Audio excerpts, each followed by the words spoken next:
draft sa PVL na paparating na nagsimula na. Well, talaga namang kanya-kanyang reaksyon ang fans at syempre ang mga players na nagpa-draft. Lahat yan ating pag-uusapan this video. Kaya before that guys, please naman, huwag niyong kalimutan mag-like, comment, and subscribe, and pa-hit notification bell for more PVL UAAP valuable updates dito sa Pilipinas. Maraming salamat sa support. Pa-like and share na rin. And avail na kayo ng Creamline Chocomojo t-shirt at syempre gamitin ang aking link para sa discount. Maraming salamat. Well, unahin na nga natin si Alyssa Solomon sa kanyang interview. Grabe yung mga ibinulgar niya, especially about sa experience sa Japan.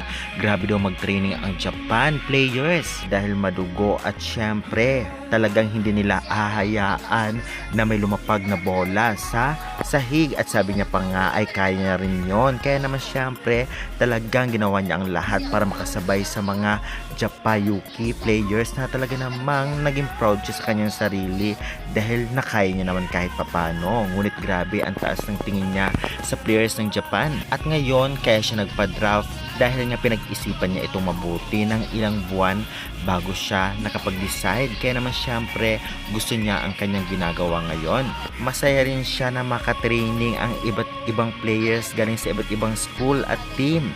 Kaya naman syempre alam naman natin talagang malakas si Alyssa Solomon, at kahit sino naman ang makatrabaho ni Alyssa Solomon ay matutuwa at makatraining. At ang sabi niya sa kukuha sa kanyang team, gagawin niya ang best niya para na naman sa team na kumuha sa kanya at maipanalo ang laro. Kaya good luck na lamang sa iyo, Alyssa Solomon, at sa iyong magiging team.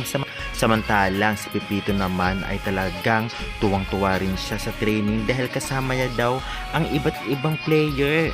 Kagaya rin ng sinabi ni Alyssa Solomon dahil nga nakakasalamuhan nila ang mga players galing sa ibang school, at hindi lang isabi pa ni Pipito ay talagang kinakabahan siya kung saan siya magpupuntang team. Siguro bago lang daw siya at sana ay talagang magawa niya ang best niya sa magkukup-kup sa kanyang team sa PBL. Kaya guys, grabe talaga yung drafting dahil malakas ang mga players at maswerte yung makakakuha ng first pick. Kaya guys, excited na ba kayo? Pa-comment, pa-subscribe for more valuable updates.